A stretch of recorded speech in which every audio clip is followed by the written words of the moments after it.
aqui. Vamos dar andamento às nossas aulas de calorimetria. Então, vamos estudar agora calorimetria 2. Vamos lá. Antes de mais nada, vamos lembrar de alguns conceitos que a gente aprendeu nas aulas passadas. Temperatura, equilíbrio térmico, calor, como é que se dá o calor, calor sensível, calor latente, quantidade de calor e sua unidade no SI, que é a caloria, né? Mudança de estado, como que muda-se de estado físico um corpo, um material, capacidade térmica e principalmente calor específico, no que diz respeito a essa equação aqui, ó, a famosa QMC ΔT. Na verdade, essas duas equações são as mesmas, né?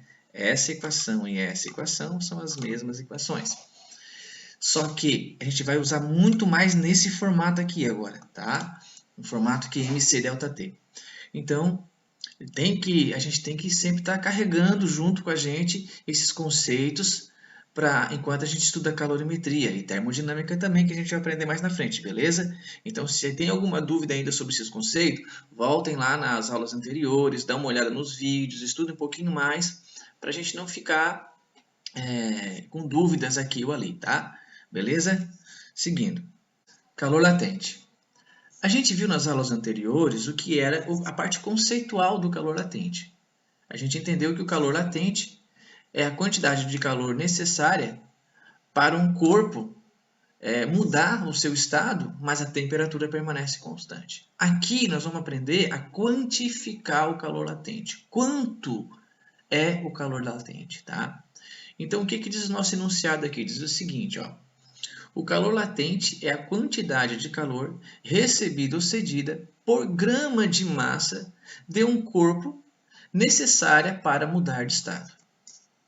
Praticamente a mesma coisa que nós aprendemos até aqui. Só que aqui ele está quantificando, ó, a quantidade de calor por grama de massa. Está quantificando. Então, por exemplo, vamos ver aqui o nosso GIF aqui, ó. Vamos pensar que aqui tem 1 grama de gelo. Eu sei que é mais, tá? Mas é um exemplo. 1 grama de gelo. A quantidade de calor necessária para derreter esse 1 grama de gelo é de 80 calorias. Então, o calor latente do gelo ou da água, os dois são a mesma substância, né? Os dois são a mesma substância. É de 80 calorias por grama. Vamos dar uma olhada nesse exemplo, mas a partir da equação daqui, ó. Essa equação, ela expressa a mesma coisa que esse enunciado, a mesma coisa. Olha só. A equação diz que o calor latente é igual à quantidade de calor cedida ou recebida pelo corpo por grama de massa para mudar seu estado. Tá? Então, essa equação expressa exatamente aqui o enunciado aqui, beleza? Agora, vamos supor, então, agora aqui ó, nós temos 100 gramas de gelo. E para derreter esse gelo, foram necessárias 8.000 calorias, 8.000 calorias. Então, vamos colocar aqui, beleza? Ó, foram necessárias 8.000 calorias para derreter o gelo. Transformar a água de sólido para líquido, né? E a quantidade de massa era 100 gramas. 8.000 dividido por 100, 80. Então, o calor latente da água ou do gelo, tanto faz, é de 80 calorias por grama. Olha só, a unidade de calor latente é calorias por gramas. Beleza? Agora, temos que prestar atenção que a gente também pode escrever essa equação nesse formato aqui, ó. Essas duas equações aqui são as mesmas equações. Aqui a gente isolou o calor latente, o L maiúsculo, e aqui a gente isolou a quantidade de calor recebido ou cedido, o Q maiúsculo, beleza? E a gente vai usar muito mais nesse formato aqui, muito mais nesse formato, tá? Seguindo, galera. Ainda no calor latente, a gente vai aprender as nomenclaturas do calor latente. Então, vamos entender como funcionam essas nomenclaturas, tá? Então, olha só. Por exemplo, de novo aqui a gente tem nosso GIF da água sólida passando pelo processo de fusão, ou seja, passando do estado sólido para o estado líquido. Então, quando um corpo passa desse estado pelo processo de fusão, nós chamamos o calor latente, nessa ocasião, de calor latente de fusão. Beleza, até uma questão óbvia, né? Pô, passou pelo processo de fusão, então o calor latente é o calor latente de fusão.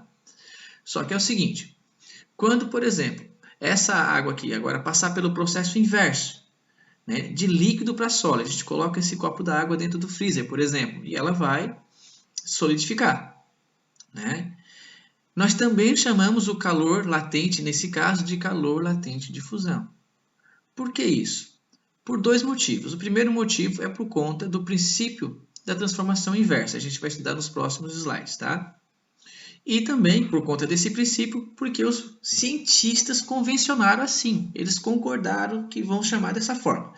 Então, tanto no processo de fusão, quanto no processo de solidificação, nós chamamos o calor latente de fusão. E o mesmo acontece também para os processos de vaporização e condensação. Tanto no processo de condensação ou no processo de vaporização, nós chamamos o calor latente de vaporização. Beleza? Outra coisa. O calor latente ele tem um valor muito específico para cada substância, para cada material. Então, por exemplo, olha só. O calor latente da água de fusão, o calor latente de fusão da água é de 80 calorias por grama. Do álcool, 25 calorias por grama. E do alumínio, 95 calorias por grama. Já o calor latente de vaporização da água é de 540 calorias por grama. Do álcool, 204 calorias por grama. E do alumínio, 2.500 calorias por grama.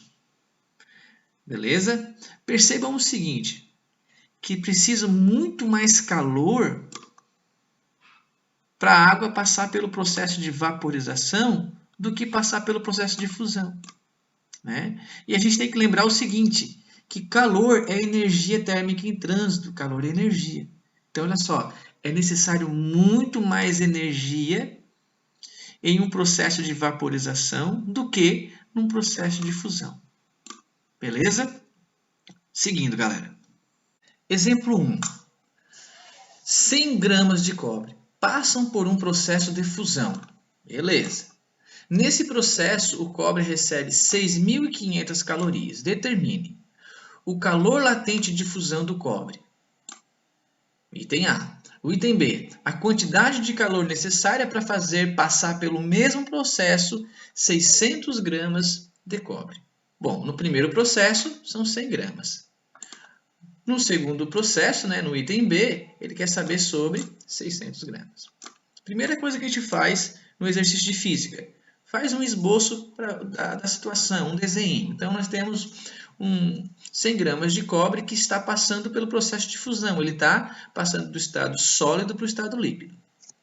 Beleza. Segunda coisa, pegamos todas as informações oferecidas pela questão. Então, dados do item A. Para o item A, temos 100 gramas de cobre e ele recebeu 6.500 calorias para passar por um processo de fusão. No item B, aí nós temos 600 gramas de cobre. Tá? Bom, no item A, ele pede o quê? O calor latente. Calor latente do cobre, não é? Vou fazer aqui um L com ponto de interrogação. Ele pede o calor latente. Tá? Então, vamos lá. Vamos fazer esse cálculo do item A. Se ele pede o calor latente, a gente já vai direto na equação do calor latente, né? Escreve aqui. E substitui os valores que foram dados pela questão. Bom, a quantidade de calor recebida são 6.500. A massa do cobre é de 100 gramas. 6.500 dividido por 100 é igual a 65. Então, o calor latente do cobre é 65 calorias por grama. Beleza? E no item B, o que ele pede no item B? No item B, ele pede a quantidade de calor, né? Para 600 gramas de massa de cobre, ele pede o quê? A quantidade de calor. Vou colocar aqui um Qzão igual a ponto de interrogação, que ele está pedindo a quantidade de calor. Aqui a gente usa a mesma equação, só que reescrita daquela outra forma, né, galera? Isolando agora o Q maiúsculo, a quantidade de calor, que é isso que ele está pedindo. O que a gente faz? Substitui os valores. No lugar da massa, a gente coloca 600, que é o item B que a gente está fazendo o cálculo, né? E no lugar de L, a gente coloca quem? O calor latente de fusão do cobre, que a gente já sabe agora. A gente calculou aqui no item A. E a gente aprendeu no último slide que cada substância tem um valor específico de calor latente. Então, o do cobre é de 65 calorias por gramas. Faz essa multiplicação. Então, a gente vê que o cobre ele recebeu 39.000 calorias, 600 gramas de cobre, né? Recebe 39.000 calorias para poder passar do estado sólido do estado líquido. Beleza, galera? Próximo slide. Princípio da transformação inversa. Vamos ver o que diz esse princípio. Vamos ler aqui, ó. A quantidade de calor recebida para um corpo mudar de estado por fusão é igual à quantidade de calor cedida pelo mesmo corpo para mudar de estado por solidificação. A mesma igualdade se aplica às mudanças de estado de vaporização e condensação. O que quer dizer esse enunciado? Quer dizer o seguinte. Lembra aqui do nosso GIF? Lembra dos nossos 100 gramas de gelo? Bom, esses 100 gramas de gelo aqui, a gente deu um exemplo do seguinte, que 100 gramas de gelo necessitaria de 8.000 calorias para derreter, não é isso? Para passar do estado sólido para o estado líquido. Se a gente colocar esse copo da água, com a mesma quantidade, com 100 gramas da água dentro de um freezer, a quantidade de calor necessária que essa água vai ceder para congelar também é de 8.000 calorias. Por isso que se chama princípio da transformação inversa. Por quê? Olha só. Se ele vai no sentido de sólido para líquido, ele precisa receber 8.000 calorias para derreter. Agora, no sentido inverso, no sentido de líquido para sólido, ele precisa ceder 8.000 calorias para passar do estado líquido para sólido. Beleza? Então, o valor é o mesmo, tá? O valor é o mesmo. É o que diz também essa figura aqui, ó. Essa figura está dizendo o seguinte, nós temos um gelo a 0 graus Celsius, tá? E ele vai recebendo calor, e aí o que acontece? Até que ele vira todo líquido, todo água, tá? Então, o calor recebido pelo gelo para derreter é igual ao calor cedido pela água para ficar congelada, tá? Ó, a igualdade do calor cedido ou recebido está expressada aqui, tá? E essa igualdade nos leva a outra afirmação. Qual outra afirmação? É o seguinte, é que o calor latente de fusão é igual ao calor latente de solidificação. E o calor latente de vaporização é igual ao calor latente de condensação. Estão entendendo? E é por isso, né, que os cientistas resolveram chamar o calor latente de fusão e de solidificação apenas de calor latente de fusão, porque tem o mesmo valor. E por isso que eles chamaram o calor latente de vaporização e de condensação apenas de calor latente de vaporização, porque as duas têm o mesmo valor. Beleza, galera? Próximo. Exemplo 2. Determine a quantidade de calor em quilocalorias necessária para um bloco de gelo com 2 kg de massa, inicialmente a 5 graus Celsius, seja resfriado até a temperatura de menos 5 graus Celsius, dado calor específico do gelo igual a 0,5 calorias por grama grau Celsius, calor latente de fusão igual a 80 calorias por gramas e calor específico da água igual a 1 calorias por grama grau Celsius. Beleza? Primeira coisa que a gente faz, uma figura. Então, a gente tem aqui a figura da água, inicialmente é 5 graus Celsius, depois aumenta até 0 graus Celsius. Chegando nessa temperatura, a água continua a ceder calor, né? Porque ela está cedendo calor, está perdendo calor para diminuir a sua temperatura. Ela começa a passar pela mudança de estado, tá? Aí, quando ela se solidifica totalmente, o gelo ainda vai baixar sua temperatura de 0 a menos 5 graus Celsius, tá? Então, a gente tem um processo de calor sensível, um processo de calor latente e outro processo de calor sensível. Beleza? Próximo passo, pegar todas as informações oferecidas pela questão. Então, nós temos a massa da água, a temperatura inicial, a temperatura final, calor específico do gelo e da água, calor latente de fusão, e a questão pede para a gente calcular a quantidade de calor necessária para passar essa porção da água de 5 graus Celsius até menos 5 graus Celsius. Então, a gente vai fazendo por parte. Primeira parte, a gente vai fazer aqui, ó, nessa situação aqui. Quando a água ela resfria, diminui a sua temperatura de 5 graus Celsius para 0 graus Celsius. Vamos chamar essa situação de situação 1. Beleza? E aí, a gente vai chamar essa situação de situação 1. Então, ó, água resfriando de 5 graus Celsius a 0 graus Celsius. Quem que a gente vai usar? A famosa equação QMC ΔT.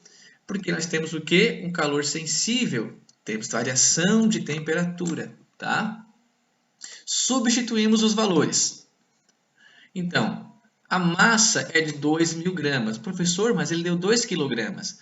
Mas aqui em calorimetria, a unidade de massa é grama, tá? Então, o que a gente faz? Multiplica 2 por 1.000, porque K vale 1.000. E no lugar da massa, colocamos em gramas, 2.000 gramas, tá? Calor específico da água, 1, tá? Variação de temperatura. Temperatura final é 0, temperatura inicial é 5, 0 menos 5, menos 5. Então, vai ficar assim, ó. 2.000 vezes 1 vezes menos 5, que vai dar menos 10.000 calorias. Então, aqui na situação A1, que eu coloquei como Q1, né? Quantidade de calor cedida pela água na situação 1, é igual a menos 10.000 calorias. Menos por quê? Porque ela cedeu calor, tá? Quando cede calor, o sinal é negativo. Quando recebe calor, o sinal é positivo, tá? Vamos lá. Na segunda situação é a solidificação da água. A água está sendo solidificada, tá? Devagarinho, tá? Passando do estado líquido para o estado sólido. Então, vamos ver quanto de calor é necessário para ela passar por todo esse processo, tá? Por todo esse processo. Qual a equação que a gente vai usar? Vamos usar a equação do calor latente. Por quê?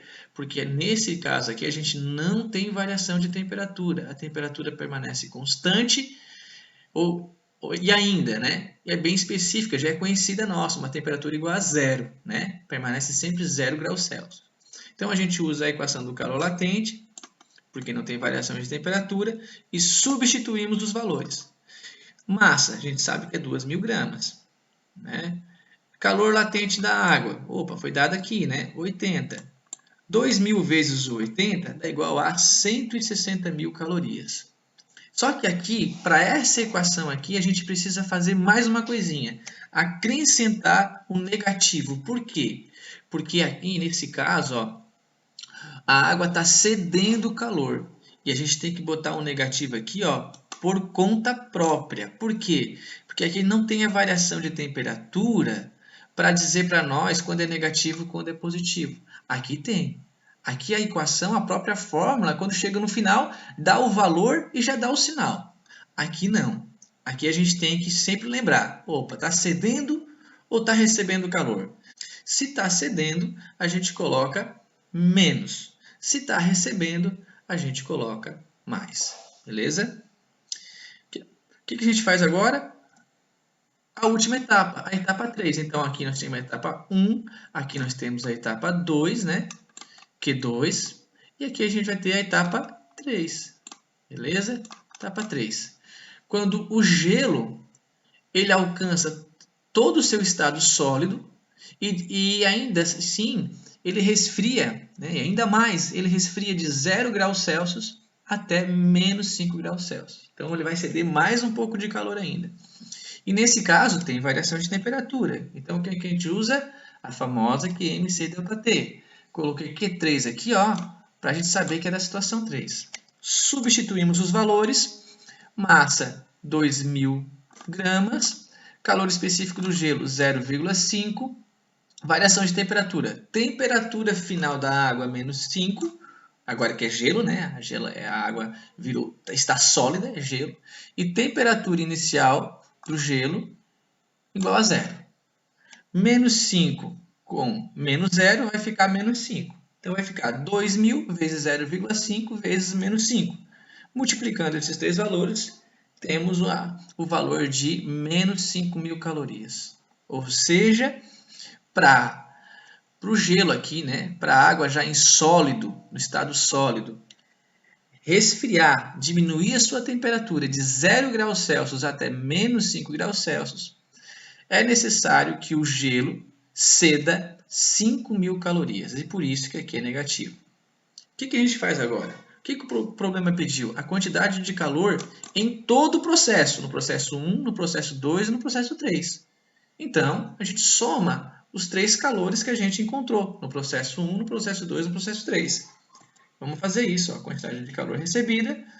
Então, montei a equação. A quantidade de calor total é igual a Q1 mais Q2 mais Q3. Acrescentando os valores aqui e fazendo o jogo de sinal, né, a gente vai ter menos 10.000, menos 160.000, menos 5.000. Fazendo essa soma, a gente vai encontrar um valor de menos 175.000 calorias. O que isso quer dizer? Quer dizer o seguinte, para essa água aqui, né, 2.000 gramas de água, passar de 5 graus Celsius para menos 5 graus Celsius, são necessários 175.000 calorias. Tá? Só que é o seguinte, presta atenção aqui, ó. O problema pediu para a gente calcular em quilocaloria. E K vale 1.000, né, galera? Já falei isso para vocês. Então, o que a gente faz? No lugar desses 3 zeros aqui, ó, que é o 1.000, né, do 175, a gente coloca o K. Beleza, então a resposta é menos 175 quilocalorias. Beleza? Seguindo. Princípio da igualdade das trocas de calor.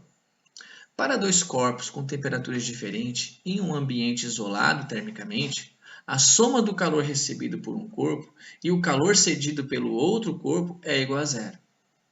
Bom, o que quer dizer esse enunciado? Vamos através de um exemplo. Vamos supor que a gente tem aqui, ó, esse bloco é um bloco de ferro. Vou botar aqui um F de ferro. E esse bloco aqui é um bloco de cobre. Então, eu vou colocar aqui um C de cobre. O ferro está a uma temperatura mais alta e o cobre uma temperatura mais baixa. Vamos supor o seguinte, aqui está 100 graus Celsius, aqui está a 10 graus Celsius. Estão isolados, um não influencia na temperatura do outro, tá? E de repente nós pegamos esses dois blocos e colocamos num lugar isolado termicamente, num ambiente isolado termicamente. O que quer dizer isso? Pensa no seguinte, numa caixa de isopor. Mais que isso, uma caixa de isopor perfeita. O que quer dizer isso? Quer dizer o seguinte, que dessa caixa de isopor, por ser perfeita, não sai calor de dentro dela, nem entra calor nela, tá? Então, todo o processo de troca de calor acontece dentro dela e somente dentro dela, tá? Então, vamos imaginar que a gente vai colocar esses dois blocos aqui, ferro e cobre, dentro dessa caixa de isopor e a troca de calor só vai acontecer entre eles, porque eles não vão trocar calor com o ambiente e nem com as paredes da caixa de isopor, beleza? Então lá vai, ó. Colocamos os dois dentro da nossa caixa de isopor imaginária, o calor começa a fluir do ferro para o cobre, né, da região com temperatura mais alta para a região com temperatura mais baixa, e até que eles chegam no equilíbrio térmico, ou seja, alcançam a mesma temperatura. Tá. Vamos supor que nesse processo o ferro cedeu 10.000 calorias. 10.000 calorias. Tá?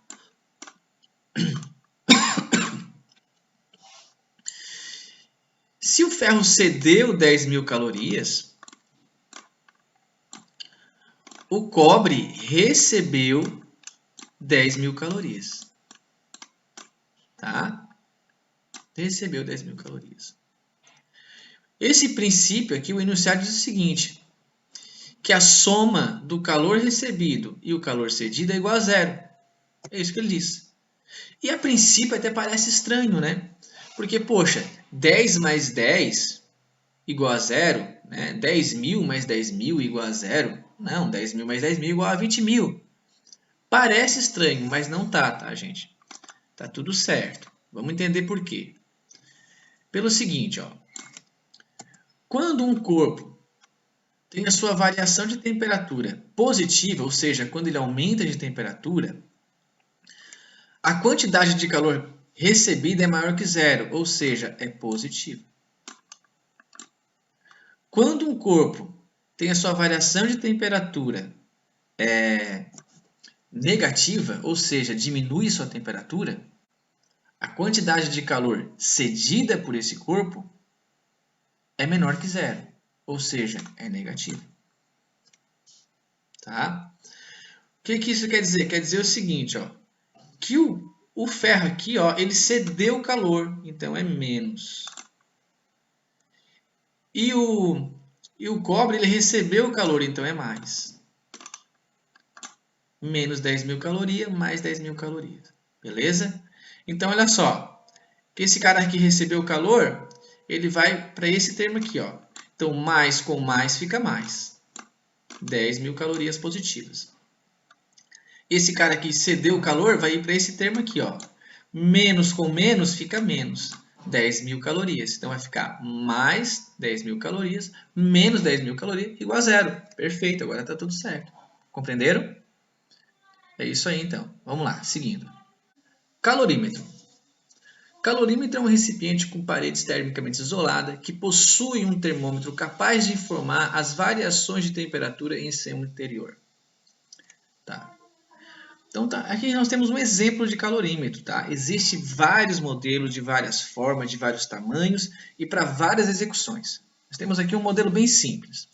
Então, ó, o que é um calorímetro? Um calorímetro ele tem as suas paredes, aqui, ó, sua parede, são isolantes térmicas, ou seja, não deixa escapar calor e nem entrar calor para o seu interior. Tá? E sempre que a gente vai fazer nossos estudos, a gente vai entender o calorímetro como se fosse um calorímetro ideal, perfeito, que realmente ele não deixa sair nada de calor do seu interior, nem entrar nada de calor no seu interior. Tá? Então, a gente vai imaginar isso nos nossos problemas, tá? Porque lembra o seguinte, uma garrafa térmica, ela é um isolante térmico, né, gente? Nós colocamos lá o café bem quentinho, permanece quente por muito mais tempo se esse café não tivesse dentro dela. Só que, apesar dela ser um isolante térmico, o calor acaba sendo cedido do interior dela para o exterior, né? Mais devagar, mais lentamente, mas acaba fazendo isso. Aqui não. Imagine que aqui seja uma garrafa térmica, mas uma garrafa térmica perfeita. O calor não sai. A gente ia colocar o cafezinho aqui dentro quentinho e ia ficar sempre quente, tá? Isso ajuda muito para nós nos cálculos e a gente começa a entender um pouquinho melhor sobre calor, tá? Então, nós temos as paredes que são isolante térmica. Aí que nós temos aqui a tampa, né, chamada de rolha. Pode ser uma rolha, assim, uma tampa também, que é isolante térmica. E embutido aqui na rolha, ó, nós temos um termômetro. Para que esse termômetro? Por exemplo, a gente pode colocar dois líquidos aqui dentro, né? Por exemplo, água e mercúrio. A água a uma certa temperatura, o mercúrio a outra temperatura. E a gente vai ver o seguinte, quando que esses dois corpos vão alcançar o equilíbrio térmico.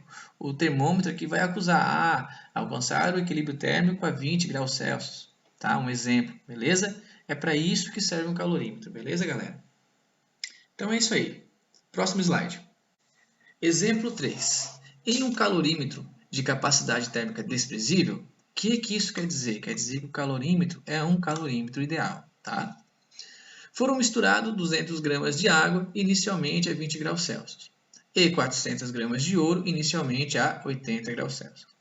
Sabendo que os calores específicos da água e do ouro são, respectivamente, 1 caloria por grama grau Celsius e 0,03 calorias por grama grau Celsius, determine a temperatura final aproximada da mistura.